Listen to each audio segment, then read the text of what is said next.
choke, no joke. Yeah. It's choke, no joke. Let's go. Choke, no joke. Chicken choke, no joke. Choke, no joke. Niggas choke, no joke. Shakir Stewart. Yeah. There's a lot of people that speculate, you know, that it was ruled like suicide. Some say it wasn't suicide. Can you say, or from the Atlanta stories, was it foul play or did he kill himself? Well, I don't know. You know, it's just so many stories, man. You know, I just look at it like this.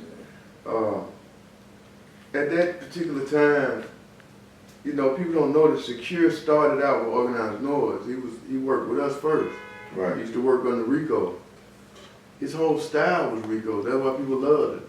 You know what I mean? He was having so much success so fast because he had just signed Jeezy. Jeezy was winning. Then he went to Miami, he signed Ross. Then he signed goddamn Beyonce. I think he was having so much success that it either goes two ways. It's either he was murdered or he folded under the pressure. And I think that the only person that really knows that is him. You know what I mean? Because, I mean, when you're looking at it from the outside, you like, how could a man with so much success at the time? I mean, he had just went and bought his first Porsche. He had bought a burgundy Porsche drop top. And I was just like, why would he go kill himself? You know what I mean? If you having so much success. Right. But then again, we know now that we have lived a little bit longer, you know, depression is a motherfucker. Ain't lying. You can think a lot of people have everything in their hands, and you can find out that once they walk into a house or a room by themselves, they depressed. It's lonely at the top. Yeah, and I don't know, man. It could have went either two ways because you know one thing about the game, you mix the party with the business, man. Sometimes it's overwhelming. Right. And I just say this, man. You know, I can believe both stories.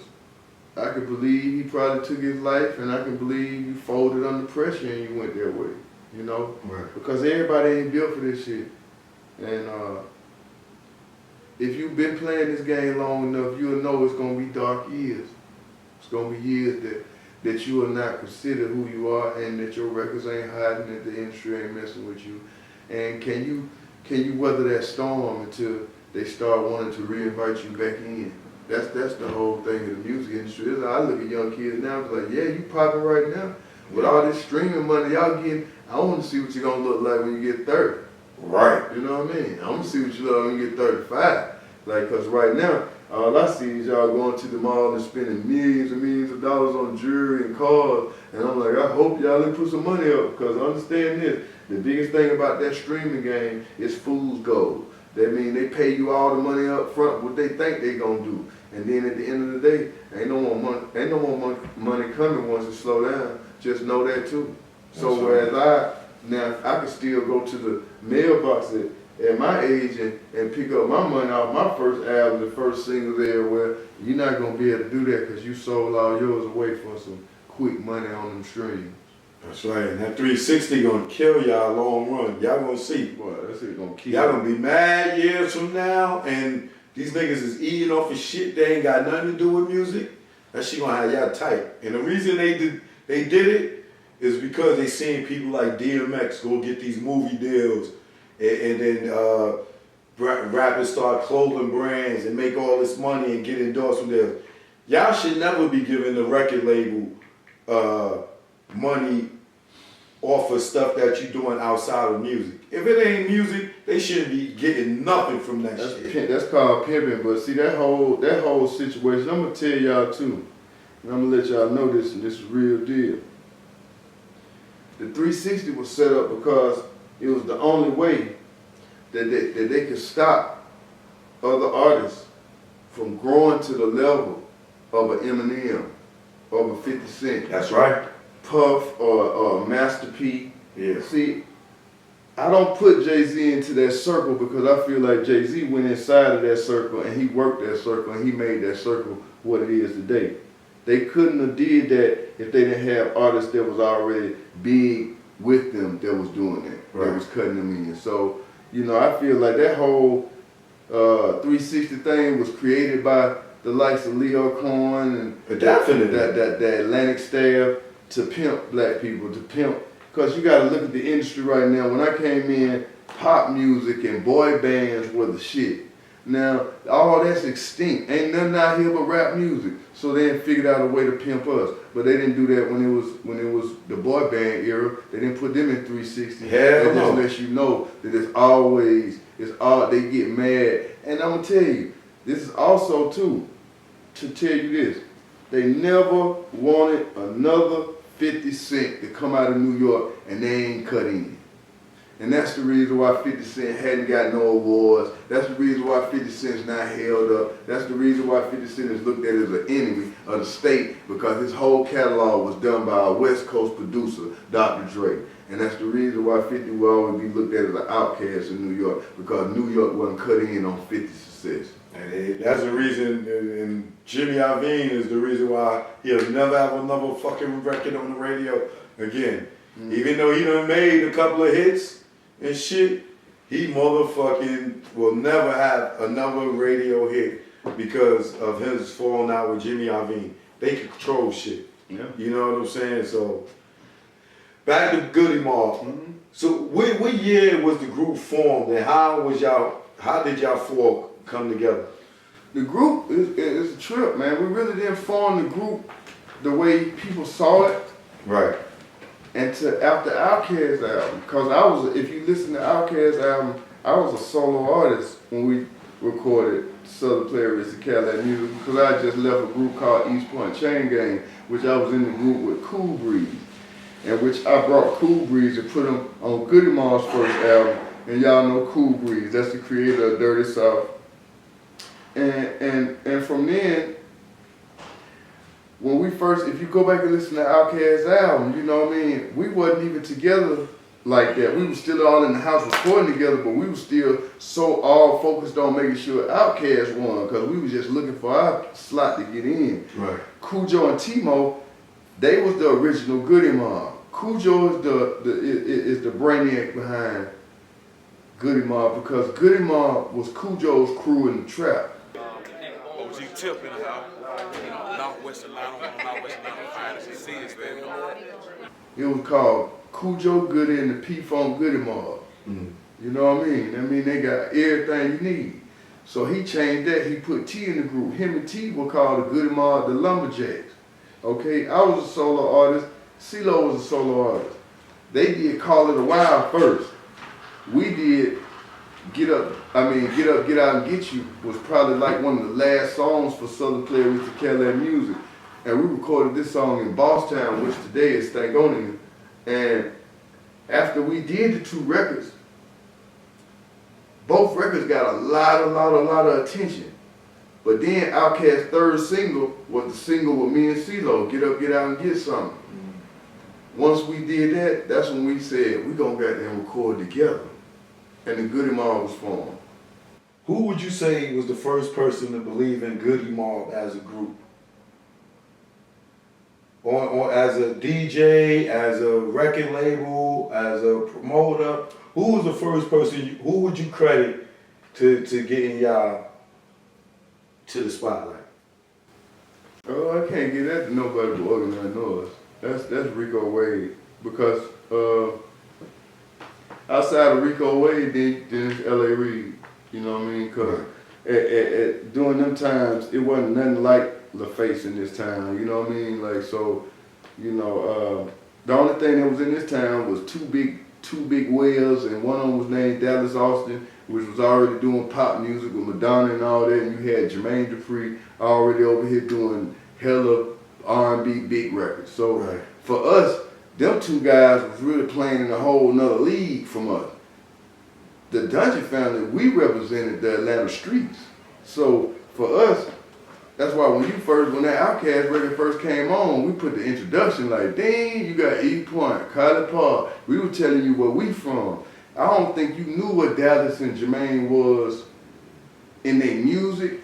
Nah, we just knew they was from Atlanta, not That's a all certain you knew. area of Atlanta. You didn't know that. Right. I think the Dungeon family is what started carving, you started coming into the culture of Atlanta. How we rode, how we drove, the cars we like, the women, the strip club era. That was all our culture that we kind of like brought to the world. And I just feel like at the end of the day, it stops with us. It stops with us because, and then outside of that, the first person to ever play our records on the radio was Greg Street. Okay. You can always give Shout out to Greg Street, that's the homie. Yes, sir. I met Greg Street at Rap City when I was producing Rap City. I met him and Toom. Yeah, Tim. Toom came up there when I was producing Rap City. So the Dungeon family, where did that name come from? The Dungeon. Well, we recorded our records. We recorded our records in the bottom of a house in a dugout basement space that didn't have where the walls were made out of red dirt. And it was just a staircase going down. It was like enough room for 2 or 3 dudes to really be in there.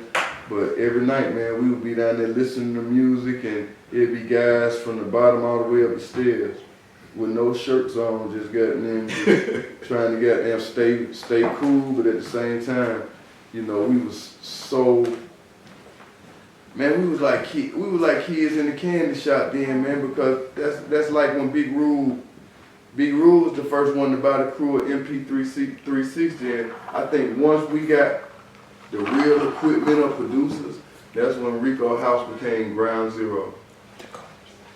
And it was named The Dungeon. So from there, the Dungeon family, it's Outkast, Goodie Mob, Witch Doctor, Cool Breeze, Backbone, Big Rule, you know what I mean? That's the original first generation. So, what I want to talk about next, like, Goodie Mob's been around for 20 plus years, right? Mm-hmm.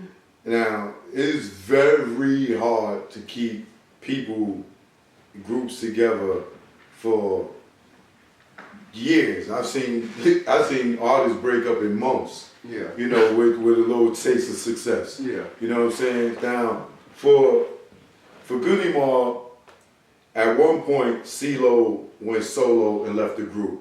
Yeah. Now, I know the story because I spoke to y'all and, you know, we talk. I know there's been plenty of times that, you know, y'all bump heads, but ultimately y'all remain family. But I know Cee Lo he feels a way about the album that came out, One Monkey Don't Run the Show. Mm-hmm. What happened with that, and how were y'all able to rectify it for these people out here who cannot even work with people that they grew up with or that's family? You know what I'm saying? Because I see, like, perfect example, Pretty Ricky. Mm-hmm. I see them on Love and Hip Hop right now, and they stay fighting. They brothers. Yeah. So explain that to people, how, you know, things like that happen and how you work them out. Okay, let's first deal with this situation. The first thing we're gonna deal with is Lo is younger than us. Lo is the same age as 3000 and Big Boy. Me, Timo, and Cujo, that's our young homeboy. That's our little baby. That's our little homeboy, right? Right. Cee Lo, let me tell y'all how I met Cee Lo. I was over in the West Side one day, and me and Cujo went up to one of my homeboys' house named Glenn Cook, over there on the West Side.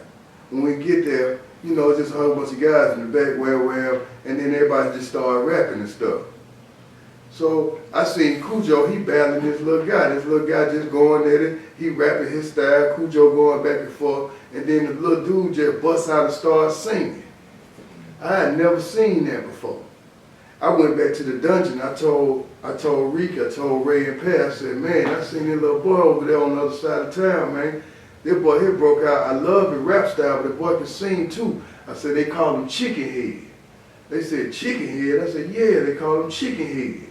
Now, the next time I see Lo, I used to, I was the weed man back then, man. So one time, I remember he came to my trap. He knocked on the door, came and bought some weed. He left. But his cousin used to hang with my brother, and they used to always talk about Chicken Head, right? So, you know, we go through the first albums, everything good, everything great with LaFace. We get to the third album. Outkast was on the third album. They had just dropped, I think, Stank On You. That motherfucker shot to 5 million. Quick, fast, wham. Shawty was like, yo, Gippy, like if this next album don't really do, you know, where I want to do, man, I want to go sing. I want to, you know, I don't know how long we got in this shit. I want to sing. So after we shot Get Rich to This, Get Rich to This came out and was #1 on the West Coast, fast and quick. But what happened was LaFace Records called us in the middle of this record, right after we had finished shooting the video and everything, and was like, yo, LaFace Records closing down. So just imagine, if you were signed on Def Jam or Rock Anybody, you woke up in the morning and the record label you know said they closed. That's what happened to us on our third album. Our third album, World Party, sold 800,000 records and we never toured on the record. Because Lo left the group. Lo left the group because Lo was intent, was looking at how 3000 was starting to grow as a singer on the Outkast records. And he was like, yo, Gippy, I always got to sing in the confinement of Goodie Mob and Outkast. I don't want to do that no more. I want to go out and I want to sing, Gipp. And he told me, he said, man, if I go out, if it work, it work. If it don't, it won't. It don't. At least I tried. I said, cool. You know what I mean? Okay, boom. LaFace is closed. We still got an album out there. LA closed LaFace down, moved to New York, started running Alston. He got Pink with him.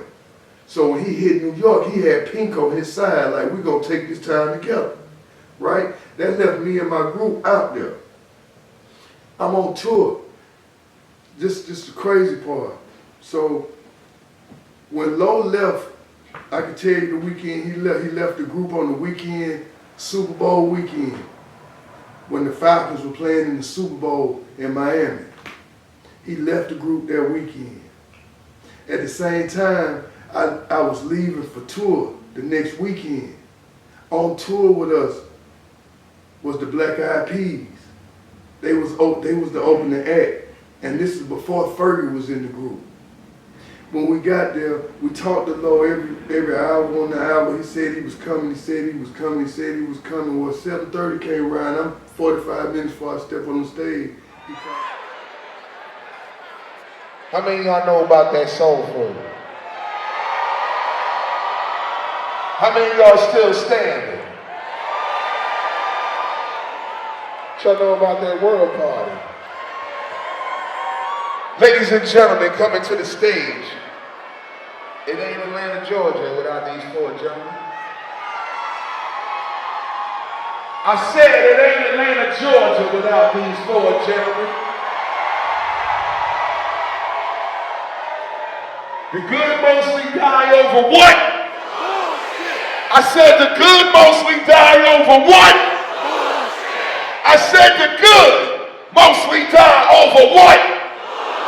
Ladies and gentlemen, coming to the stage, I need y'all to make some noise and give it up for Goodie Mob!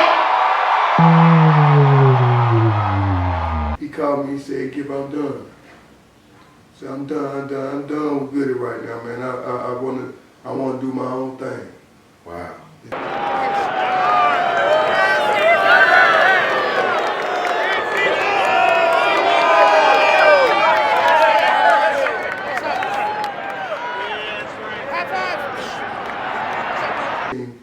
We was out there starting the tour. We had to cancel the tour. We had to come home. And the next group to blow up was, who did I say open up? Black Eyed Peas. They put the girl in the group and they blew up 16 million souls, which I always felt like was good in my spot because we was working, you know, for that position at the time. Now, we went in, I went to Koch, I went to LA and I told him to let me go. I didn't want to put no album out on Alston because I always felt like Gipp and Cee Lo putting the album out on Alston and not being Goodie Mob, it was really pitting us against each other at the time. So I went to LA, I said, hey man, I ain't gonna go and get my little shawty, that's my little bro. Love him to death, we ain't getting along right now. Just let me out the building, let shawty have the building, he can have this, I'll move on. I took the music, my first album, I went to Koch. And the reason I went to Koch because at that time, that's when Jim Jones and the Dipsets, everybody started fucking with Koch, and Jim had just dropped that Ballin' record. So I was looking at them like, shit, like they really working. They working. Yeah. And the other part of the other record they had is they had that Walk It Out with DJ with Outkast. Right. You know, the only independent record that's ever came out with Outkast on it. You know what I mean? Big got that. And 3,000 them blessed with that. Okay? So at the time, Koch was winning. They had got a big record with Outkast. They had Jim Jones over here. That fucking Ballin' was goddamn just moving. So I was like, I catch this rap, I catch this wave, and then they gave me my own label, and I did Goodie Mob label. So I was able to have my own label, put my album out, and give Cujo and T-Mo their own deals, and put the Goodie Mob out just under a deal I did. Right. Okay, Low drops his shit. Cujo come to me. Cujo say, man, I got the name of the next album. I said, what is it? He said, One Monkey Don't Stop No Show. Now, when you look at the title, you might not know nothing about the title, but the title was something that old men, old grandmamas used to say back in the day. Look here, baby, they don't want to play with you. One monkey don't stop no show, baby. You go on and play with yourself. That's how old folks used to talk when I was right. You know what I mean? So that was just something Cujo always had, his grandmama said, and said that's the name of the album. Now, if Cee Lo was in the group, that album would have been a perfect name for anything Goodie Mob was doing, because that's what we was on. Right. Joe had been through an accident, had lost his leg. So if you look at it, Joe was applying that to himself and to us like, shit, one monkey ain't gonna stop me. I might not got both my legs right now, but that monkey ain't gonna stop me.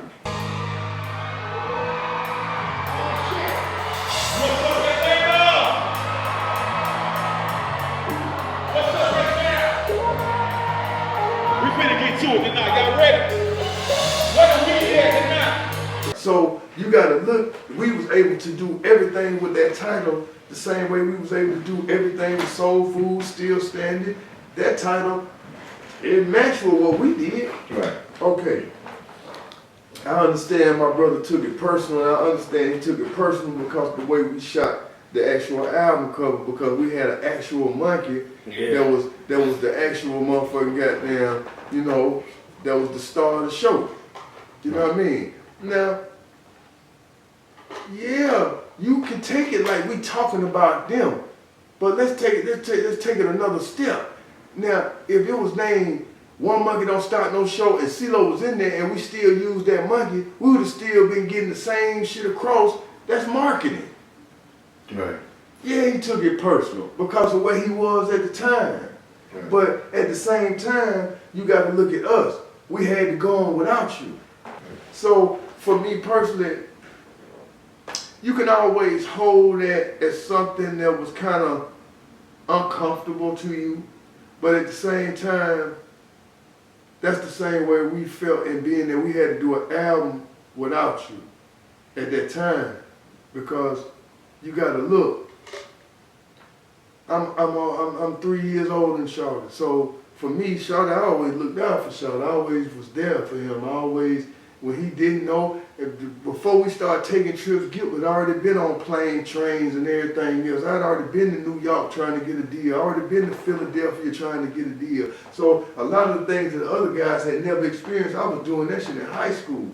So a lot of the things that a lot of them learned during that time was through my experiences. So for me at that time, I just felt like this is what you get, because this ain't us being facetious. This ain't us being evil. This ain't us being nothing but being Goodie Mob. Goodie Mob gonna speak on it. And since Joe is the nucleus of Goodie Mob, anytime Joe say something, that's concrete. Right. Now, yeah, it might have rubbed you wrong, but shit, we came out with a lot of songs that rubbed other people wrong. Right. When we just dropped Age of This Machine, Lo did a song called White Power. Now, hey, it might have not been my preference, but it went on the album. And we all had to stand beside it, whether it was real or not. That's where we were at that time.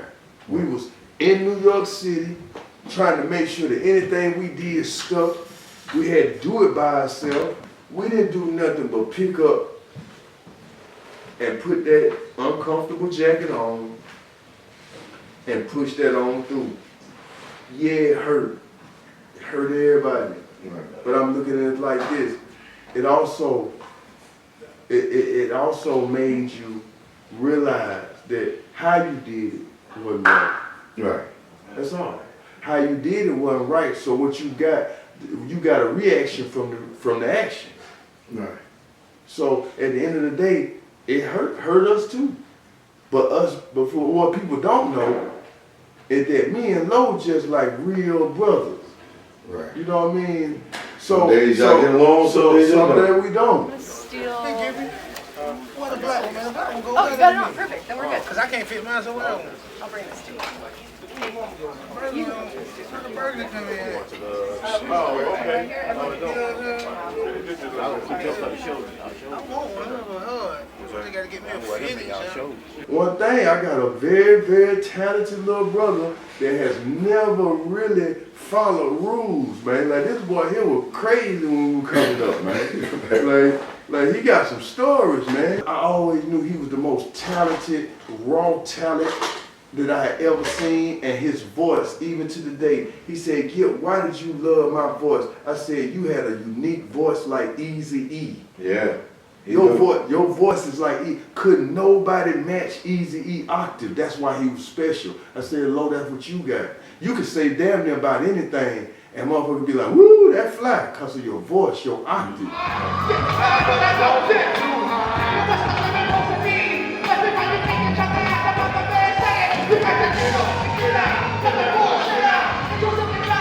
Haven't you been without? Yeah, what's the question? I just don't think of something I know. Do you? Just didn't What's the job? I think it's cool. let the meaning. Take the trash out. Told them all bleeding. I'm not supposed to get out of struggling. Never ever thought I'd have to resort to drugs. I feel like that whole little incident really built us, because look, it forced Gipp to be a solo artist. I've never wanted to be a solo artist. I've always been in groups. I'm all about team player. I don't really do the arrogant, all on my dick solo artist shit. That ain't my gig. I don't really like it. It would never be me. You know what I mean? So with that, I'm just saying that we was put in a position where we had to motherfucking step up. I dropped what? I dropped Stepping Out. Don't hurt nobody.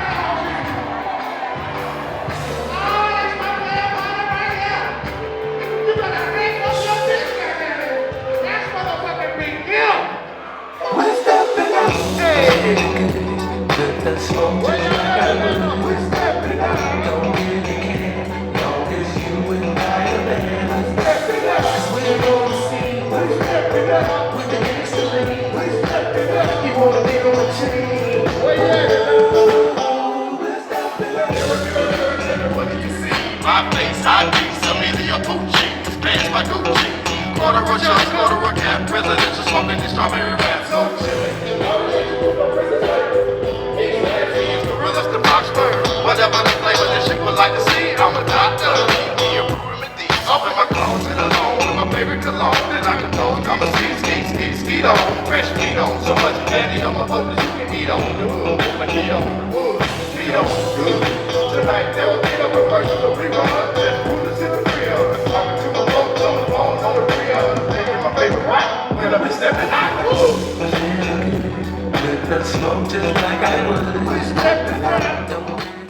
My album came out, I sold 100,000 independent, and he said I flopped.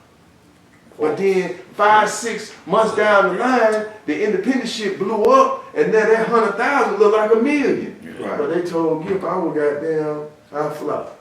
That ain't no fly. And we know that today. Yeah, and it made me so mad at the time we did Goodie Mob. And I ain't gonna tell you no lie, I was in all kind of shit going on in the street, and I had a warrant, and I fucked around, and I just hopped on a plane, went to LA. And when I went to LA, I bumped into Ali. And that's how the kinfolk came about? And that's how kinfolks came about. He took me to the house with Nelly. I met everybody. I was there for 5 years with them. And I told Cotton, fuck yeah, I'm going on the road with my St. Lunatics posse. And that's where I was. And they took me in as family. And shit, that's where I got the name Zaga from. Okay. From the St. Louis crew. They named me that. So it's like, that's why I keep it with me, because really with them, I grew up being with them, because I had to grow, I had to go to another city, I had to be around other guys, I had to live and live and eat with other guys, and it taught me to grow up. And from that situation, I came out of that situation with them, like, we did 8 million on Sweatsuit together, then we dropped the Dirty NT compilation album, that went gold, you know what I mean? Yeah. Then we came back with Ken Folks, we did 250, 350 with that, and we dropped Grills, that shit sold 7, 8 million records, you know what I mean? It really kept me above. I give them so much love, man. I love them so much because they were there for Gipp in a very trying time of trying to keep my dudes together. And then at the same time, my nigga Cujo go through that accident. It was, you know, people don't understand, man, Goodie Mob, you know, Outkast have had a darling, they've had a darling career. Like, nothing has happened, you know what I mean? Them people was always on their side. Every record they ever dropped, that's what people don't understand. Every single, every album is platinum. They got love, yeah. You know what I mean? With us, our first album, MTV banned us, y'all racist. So off the top, we came out with a racist stamp on us. And that's what made Cee Lo feel the way he was feeling during that time, because he felt like, it's like, man, inside the Goodie Mob, man, it's like a ceiling on this shit, because people know we to speak the truth, but what the truth getting us at this point? You watching groups like Master P beat us. Like, I got the hookup, beat Still Standing for #1. I ain't tripping. I ain't saying that I can't respect P, but if we were talking about content-wise, yeah. I got the hookup against motherfucking Still Standing, and I lost to that. Like, that's when the game started really changing for Lo. Where Lo felt like, man, this shit rigged, my nigga. Like, this shit rigged. It's rigged for other motherfuckers to win. Every time we can come and do the most dopest shit, but then a motherfucker gonna beat us on some bullshit. So Lo felt like, hey man, fuck it. So you gotta understand, I go through all this, right? Mm-hmm. We come back home. We start working on the Goodie Mob album. This is right before I met the St. Lunatics crew. We started working on the Goodie Mob album. Right. While we working on the Goodie Mob album, Lo say, hey man, like nigga Danger Mouse just sent me some tracks, man. Gipp, man, I'm gonna go in here and listen to the shit, see what we did. We had just did 3 new Goodie Mob songs, so we were kind of excited a little bit, like, oh shit, we about to goddamn knock this shit out, it's all good. Lo went in there, he played, the first song he played was the instrumental of The Crazy. He heard Crazy. He said, I got something. He ran in the booth and he freestyled the shit all the way down. He sent the shit back. We finished the night up. I woke up in the morning, went back to the studio. He said, big bro, I said, what's up? He said, man, shit. Danger Mouse went and took that record and went to goddamn BBC and played that shit on the radio in London. It's over. I gotta go to London. So I'm sitting there like, God dang. You know what I mean? I'm sitting me back.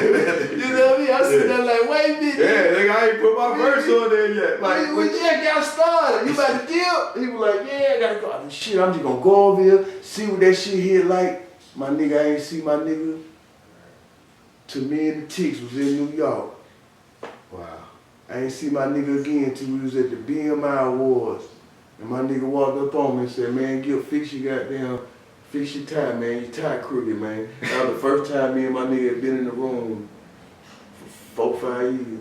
Wow. Yo, on that note, we gonna end this episode right here, but I'm gonna give y'all part 2 with Gipp Goodie because we didn't get to get into his cannabis line. Tell them about your line. Oh, we got cannabis, man. We gonna do everything from the rooter to the tutor. And, That's CBD. That's pre-rolls. I got CBD pre-rolls. I got wax. I got what else I got? Shit, I got the hemp. This the hemp pre-roll CBD. Now this probably gonna be nationwide in the next month. I'm gonna have that from LA to Georgia right there. That's gonna go in gas stations, everywhere you want it, man. And from what I'm hearing, man, ain't nobody fucking with me, man. They smoking on that hemp CBD out of North Carolina and Kentucky. That ain't right, man. You gotta get your shit from California, man. Yeah, all right.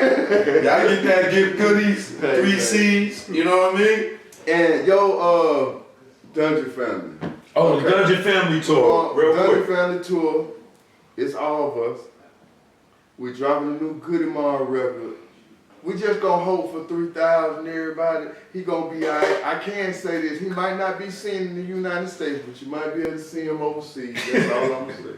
Hey, man. Yo, 3K, man, we need you, man. You better do a pop-up on that tour, on that Dungeon Family Tour, I 3K, can man. hear him right now saying, man, really?